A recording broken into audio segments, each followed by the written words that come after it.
नमस्कार दोस्तों, मैं शिवांश दुबे लर्निंग बुक पे आप सभी का हार्दिक स्वागत करता हूं। स्टैटिक जीके श्रृंखला में ये हमारा तीसरा वीडियो है और आज का वीडियो मध्यकालीन इतिहास पर आधारित है। हम मध्यकालीन मतलब पूरे इतिहास को एक क्रम से लेकर चल रहे हैं, जिसकी शुरुआत हमने मध्यकालीन इतिहास से की है और इसका पहला वीडियो आ चुका है और ये इस पे दूसरा वीडियो है।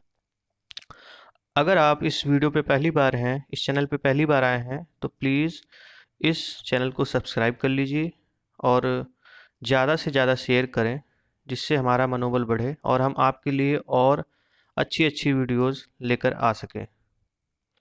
तो चलिए, वीडियो शुरू करने से पहले मैं आपको बता दूं, आप इस वीडियो की पीडीएफ और नोटिफिकेशन के लिए मुझे ट्विटर अकाउंट पे फॉलो कर सकते हैं और साथ ही साथ लर्निंग बुक के टेलीग्राम चैनल से जुड़ सकते हैं, जिसका लिंक डिस्क्रिप्शन बॉक्स में दिया गया है। तो चलिए पहले क्वेश्चन की तरफ बढ़ते हैं। भुवनेश्वर तथा पुरी के मंदिर किस शैली से निर्मित हैं? Option A Nagara, option B Dravida, option C Vesara, D इनमें से कोई नहीं। तो इसका सही आंसर है ए नागर शैली। भुवनेश्वर तथा पुरी के जो मंदिर हैं वो नागर शैली से निर्मित हैं। दूसरे क्वेश्चन की तरफ बढ़ते हैं। भारत में प्रथम आक्रमणकारी था? तो पहला ऑप्शन है कुतुबुद्दीन ऐबक, दूसरा है मोहम्मद महमूद गजनवी, तीसरा है मोहम्मद बिन कासिम, चौथा है मोहम्मद गौरी। तो क्वेश्चन एक बार फिर से मैं रिपीट कर दे रहा हूँ। भारत में प्रथम आक्रमणकारी था? तो इसका सही आंसर है सी मोहम्मद बिन कासिम। आइए और ऑप्शन के बारे में जान लेते हैं। तो ऑप्शन सी से ही शुरू करते हैं। मोहम्मद बिन कासिम भारत पर पहला आक्रमणकारी था। इसका सबसे पहला सफल आक्रमण जो था वो 712 ईस्वी में था और इसमें 712 ईस्वी में सिंध पर आक्रमण किया था। उस समय वहां का शासक दाहिर था और उसके बाद महमूद गजनवी ने 1000 ईस्वी से आक्रमण करना प्रारंभ कर दिया था और इसने कुल 17 बार आक्रमण किया। इसका सबसे प्रसिद्ध आक्रमण 1026 ईस्वी में सोमनाथ पर था और उसके बाद मोहम्मद गौरी। मोहम्मद गौरी अपने 3 युद्धों के लिए काफ़ी जाना जाता है और इसमें मुख्यतः जो 3 युद्ध थे, इसमें तराइन का प्रथम युद्ध, तराइन का दूसरा युद्ध और चंदावर का युद्ध। तो तराइन का प्रथम युद्ध 1191 में हुआ था पृथ्वीराज चौहान के साथ, जिसमें पृथ्वीराज चौहान विजयी हुए थे। तराइन का दूसरा युद्ध 1192 ईस्वी में हुआ था, जिसमें ये भी पृथ्वीराज चौहान के साथ हुआ था, जिसमें मोहम्मद गौरी विजयी हुआ। और 1194 में चंदावर का युद्ध हुआ, जिसमें जयचंद और मोहम्मद गौरी के बीच हुआ था, जिसमें जयचंद विजयी हुआ था। मोहम्मद गौरी तो जीत के चला गया, लेकिन उसने अपने गुलामों के बीच अपने राज्य का बंटवारा कर दिया। उन्हीं उसी में से एक कुतुबुद्दीन ऐबक था। मोहम्मद गौरी के मृत्यु मृत्यु होने के बाद कुतुबुद्दीन ऐबक ने 1206 में गुलाम वंश की स्थापना की और 1210 में इसकी मृत्यु हो गई। इसके बाद इसका पुत्र इल्तुतमिश ने गुलाम वंश को आगे बढ़ाया और इल्तुतमिश ही गुलाम वंश का असली शासक या कह सकते हैं सबसे अधिक प्रतापी शासक था। चलिए अगले क्वेश्चन की तरफ बढ़ते हैं। जगन्नाथ मंदिर किस राज्य में है? ए बंगाल, बी उड़ीसा, सी केरल, डी उत्तर प्रदेश। तो कई बार हम लोग टीवी में सुनते हैं कि जगन्नाथ यात्रा निकल रही है, रथ पे यात्रा निकल रही है। तो उस समय आप के दिमाग में आ जाना चाहिए कि ये जगन्नाथ मंदिर किस राज्य में है।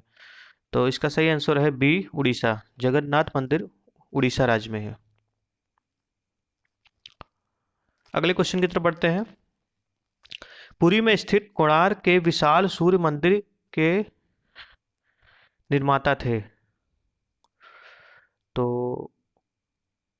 पुरी में स्थित कोणार्क जो कि सूर्य मंदिर है, उसके निर्माता थे ए नरसिंह फर्स्ट, बी कपिलेंद्र, सी पुरुषोत्तम, डी चोडगंग। तो इसका सही आंसर है नरसिंह प्रथम। चलिए अगले क्वेश्चन की तरफ बढ़ते हैं। कई बार एग्जाम में यह भी पूछ लिया जाता है कि कोणार्क का सूर्य मंदिर कहाँ स्थित है। तो इसका आंसर होगा, आंसर पुरी में, उड़ीसा के पुरी में कोणार्क का सूर्य मंदिर स्थित है। अगले क्वेश्चन की तरफ बढ़ते हैं। अजय पाल संस्थापक था। इनमें से किस नगर का संस्थापक अजय पाल था। तो ऑप्शन ए है अलवर का, ऑप्शन बी है भरतपुर का, ऑप्शन सी है अजमेर का, ऑप्शन डी है चित्तौड़गढ़ का। तो इसका सही आंसर होगा सी अजमेर का। आप लोग ए पे ना जाइएगा, वो गलती से हो गया है। तो इसका सही आंसर होगा सी अजमेर का। ये अजमेर वही है जो राजस्थान में है। चलिए छठे क्वेश्चन की तरफ चलते हैं। वह प्रथम भारतीय शासक कौन था जिसने तुर्क आक्रांता मोहम्मद गौरी का सामना हुआ और जिसने मोहम्मद गौरी को परास्त किया। तो ऑप्शन ए है भीम फर्स्ट, ऑप्शन बी है भीम सेकंड, ऑप्शन सी है कुमारपाल, ऑप्शन डी है जयसिंह सिंहराज। तो ऑप्शन बी जो है वो सही है, भीम सेकंड। आइए कुछ और जान लेते हैं। इसके बाद मोहम्मद गौरी ने 3 और लड़ाइयाँ लड़ी, जिसमें तराइन का प्रथम युद्ध है 1191 में लड़ा गया पृथ्वीराज चौहान के विरुद्ध, और परिणाम में पृथ्वीराज चौहान की विजय हुई। इसके बाद तराइन का दूसरा युद्ध लड़ा गया 1192 ईस्वी में, जिसमें पृथ्वीराज चौहान की हार हुई। और तीसरा जो था चंदावर का युद्ध 1194 ईस्वी में, ये जयचंद के विरुद्ध लड़ गया और इसमें मोहम्मद गौरी की विजय हुई। चलिए 7वें क्वेश्चन की तरफ चलते हैं। किस शासक ने कालिंजर के अजय दुर्ग का निर्माण कराया था। Option A Nannuk Chandel, option B Yasho Varma, option C Dhangdev, option D Gandadev. तो इसका सही आंसर है सी धंगदेव। धंगदेव चंदेल राजवंश का प्रतापी राजा था। और इसके बारे में कई बार क्वेश्चन घुमा के पूछ दिया जाता है कि धंगदेव किस राजवंश का शासक था। तो ध्यान रखिएगा, धंगदेव चंदेल राजवंश का शासक था। अगले क्वेश्चन की तरफ बढ़ते हैं, 8वें क्वेश्चन की तरफ। चंदावर का युद्ध किसके मध्य हुआ था। तो अभी हमने ऊपर कई बार रिपीट भी किया है कि चंदावर का युद्ध 1194 में हुआ था। उससे पहले तराइन के 2 युद्ध हुए थे, 1191 में और 1192 में। तो इसका सही आंसर होगा सी जयचंद एवं मोहम्मद गौरी के बीच, जिसमें मोहम्मद गौरी की विजय हुई थी। अगले क्वेश्चन की तरफ पढ़ते हैं। नैषेध चरित व खंडन खंड खाद्य के रचयिता श्री हर्ष किस शासक के राजकवि थे।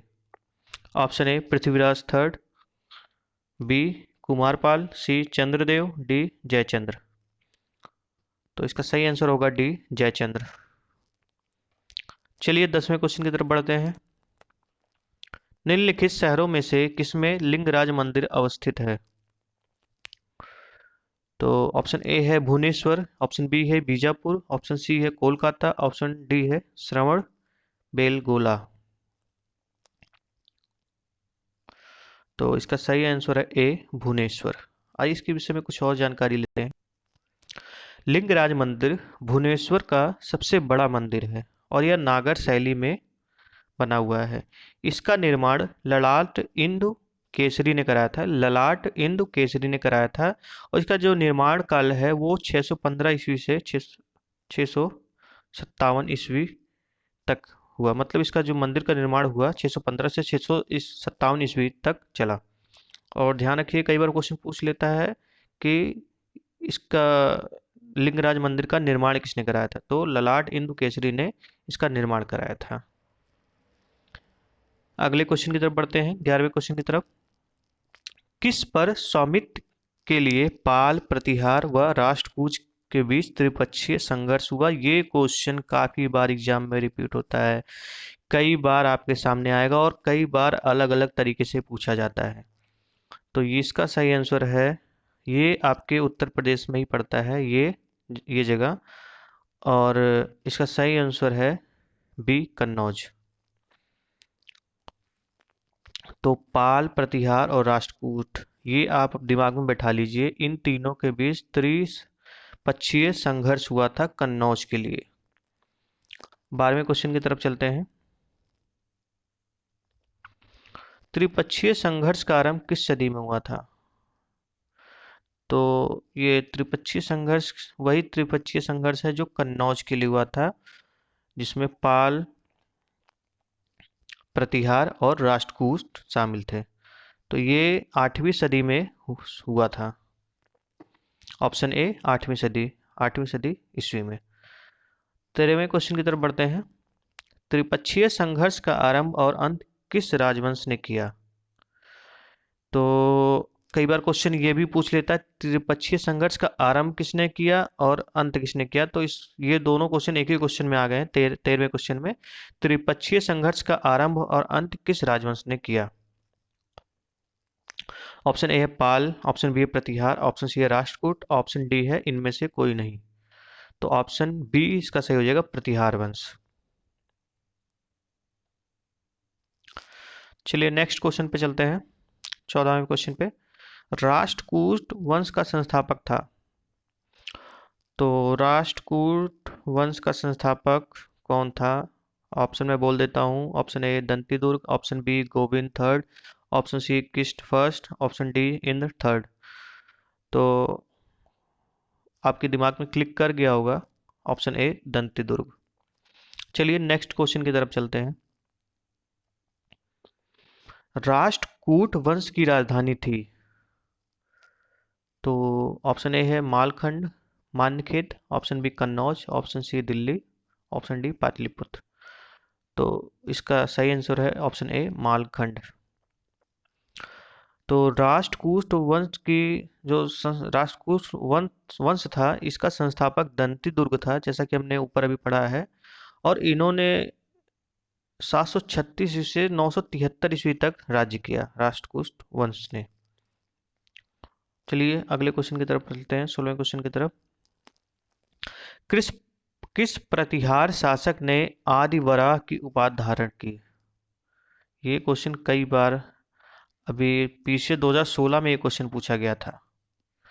तो किस प्रतिहार शासक ने आदिवराह की उपाधि धारण की? Option A Nagabhata first, option B Nagabhata second, option C Mihir Bhoj, option D इनमें से कोई नहीं। तो इसका सही ऑप्शन है सी, मिहिर भोज। आइए इसके विषय में कुछ और जान लेते हैं। प्रतिहार वंश के बारे में जान लेते हैं। गुर्जर प्रतिहार वंश। गुर्जर प्रतिहार वंश की स्थापना नागभट्ट ने 725 ईस्वी में की थी। और इनका जो शासनकाल था गुर्जर प्रतिहार वंश का 725 ईस्वी से लेकर 1036 ईस्वी तक था। प्रतिहार के अभिलेखों में उन्हें भगवान श्री राम के अनुज लक्ष्मण का वंशज बताया गया है। भगवान श्री राम के अनुज लक्ष्मण का वंशज बताया गया है, जो श्री राम के लिए प्रतिहार अर्थात द्वारपाल का कार्य करते थे।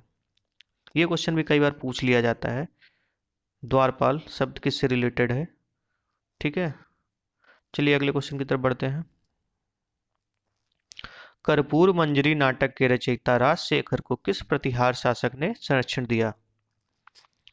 Option A Nagabhata first, option B Nagabhata second, option C Mahendrapala first, option D Mihir Bhoj. तो इसका सही आंसर है ऑप्शन सी महेंद्रपाल फर्स्ट। अगले क्वेश्चन की तरफ बढ़ते हैं।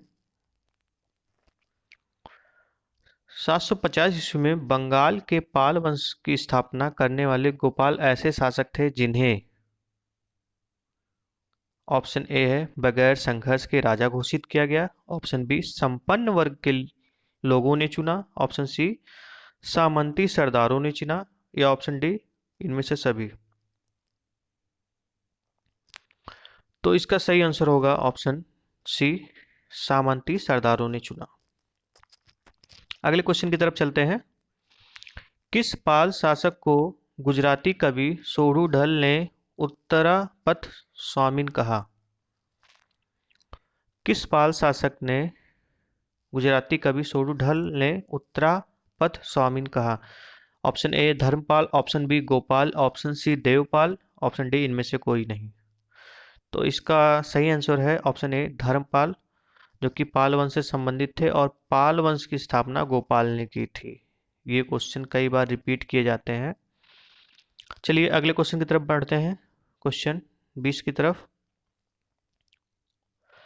9वीं सदी में भारत आए अरब यात्री सुलेमान ने किस साम्राज्य को रूहमा कहकर संबोधित किया? 9वीं शताब्दी में भारत आए अरब यात्री सुलेमान ने किस साम्राज्य को रूहमा कहकर संबोधित किया? Option A Pala, option B Pratihara, option C Rashtrakuta, option D Sen.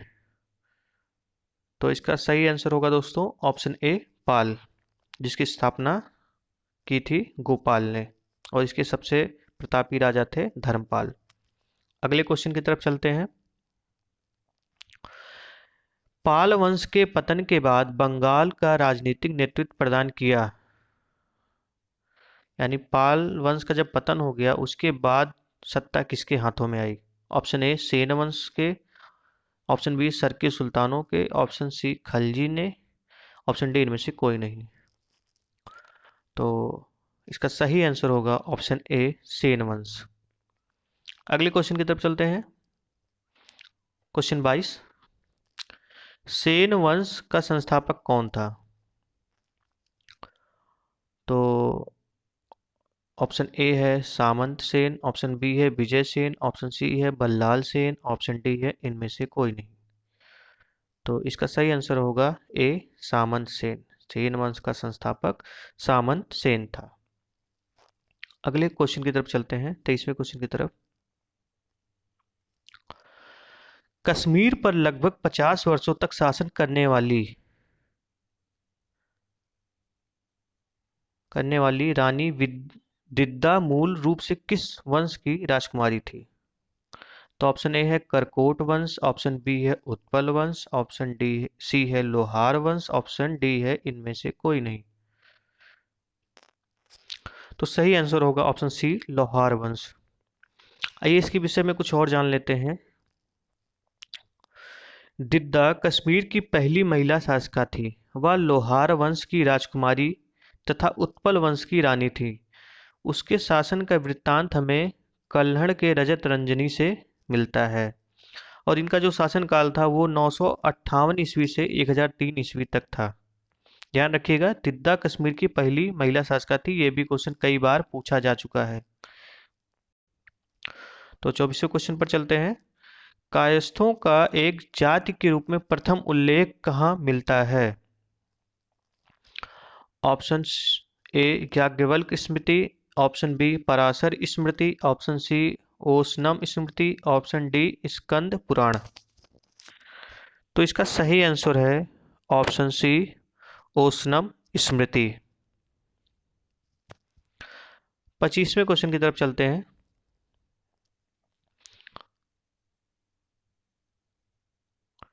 इसमें ऑप्शन पूरे दिख नहीं रहे हैं, तो मैं क्वेश्चन आप पहले पढ़ लीजिए।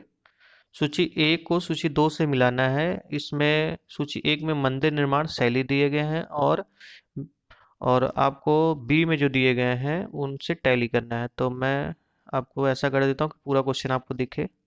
हाँ, तो अब बताइए आप लोग, टैली करिए। क्वेश्चन आप पढ़ लीजिए। ऑप्शन ए है नागर शैली, ऑप्शन बी है बेसर शैली, ऑप्शन सी है द्रविड़ शैली। तो नागर शैली, इसका मिलान जो होगा ये सूची 2 में 1 से होगा, उत्तरी भारत में हिमालय से विंध्य तक। और बेसर शैली, इसका मिलान सूची 2 में 2 से होगा, विंध्य से कृष्णा तक। और द्रविड़ शैली, इसका मिलान तीसरे से होगा, कृष्णा के दक्षिण में कन्याकुमारी तक। यानी इसका सही आंसर होगा ऑप्शन ए। चलिए अगले क्वेश्चन की तरफ बढ़ते हैं। क्वेश्चन 26 है। हिंदुओं में यह दृढ़ विश्वास है कि अन्य कोई देश उनके देश जैसा श्रेष्ठ नहीं, कोई राजा उनके राजा के समान नहीं, उनके शास्त्रों के समान कोई शास्त्र नहीं। यह उक्ति किसकी है? और कई बार इनके ऊपर क्वेश्चन पूछा जाता है और तरीकों से। और हालांकि इसमें जितना भी ऑप्शन है काफ़ी महान व्यक्तियों के हैं। पहला ऑप्शन है मेगास्थनीज, ऑप्शन बी है Fahien, option C Hiuen Tsang, option D है अल बरूनी। तो इसका सही आंसर है ऑप्शन डी अल बरूनी। आइए कुछ और जान लेते हैं अल बरूनी के बारे में। अल बरूनी का जन्म 973 ईस्वी में खौरिज में हुआ था, जो कि अब उज्बेकिस्तान के नाम से अब उसको जानते हैं। और यह एक फारसी विद्वान, लेखक, वैज्ञानिक, धर्मज्ञ था। काफी विद्वान व्यक्ति थे ये। और यह महमूद गजनवी के साथ भारत आया था। इसे भारतीय इतिहास का पहला जानकार कहा जाता है। और सबसे इम्पोर्टेंट, किताबुल हिंद इन्हीं की रचना है। कई बार एग्जाम में पूछा जाता है, मोस्ट इम्पोर्टेंट क्वेश्चन है, किताबुल हिंद किसकी रचना है। तो कई बार लोग कंफ्यूज कर जाते हैं, तो आप लोग ध्यान रखिएगा। महमूद गजनवी के साथ आने वाले अलबरूनी की रचना किताबुल हिंद है। और ये भी क्वेश्चन पूछ लिया जाता है कि अलबरूनी किसके साथ भारत आया था, तो महमूद गजनवी के साथ अलबरूनी भारत आया था। चलिए अगले क्वेश्चन की तरफ चलते हैं। खजुराहो के मंदिरों का संबंध है, ऑप्शन ए शैव संप्रदाय से, ऑप्शन बी वैष्णव संप्रदाय से, ऑप्शन सी जैन संप्रदाय से, option D A B C तीनों से। तो इसका सही आंसर होगा option D A B C तीनों से। खजुराहो के मंदिरों का संबंध शैव संप्रदाय, वैष्णव संप्रदाय, जैन संप्रदाय, तीनों संप्रदाय। चलिए अगले क्वेश्चन की तरफ बढ़ते हैं। जैन वास्तुकला का प्राचीनतम उदाहरण मिलता है, ऑप्शन ए दिलवाड़ा में, ऑप्शन बी खजुराहो में, ऑप्शन सी पुरी में, ऑप्शन डी वाराणसी में। तो इसका सही आंसर होगा ऑप्शन ए दिलवाड़ा में। और इन दिलवाड़ा मंदिरों का निर्माण जो किया था, ये वास्तुपाल तथा तेजपाल नामक दो भाइयों ने किया था।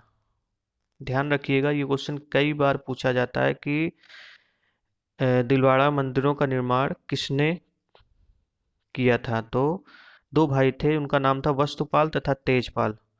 और यह राजस्थान के माउंट आबू नगर में है, जो राजस्थान का एकमात्र पर्वतीय नगर है। और सबसे ऊंची चोटी है अरावली श्रृंखला की। ये ध्यान में रखिएगा। तो चलिए आज का वीडियो यहीं समाप्त करते हैं। अगर आपको वीडियो अच्छा लगा तो आप प्लीज़ वीडियो को लाइक करें, सब्सक्राइब करें, शेयर करें। सब्सक्राइब जरूर कर लें। धन्यवाद।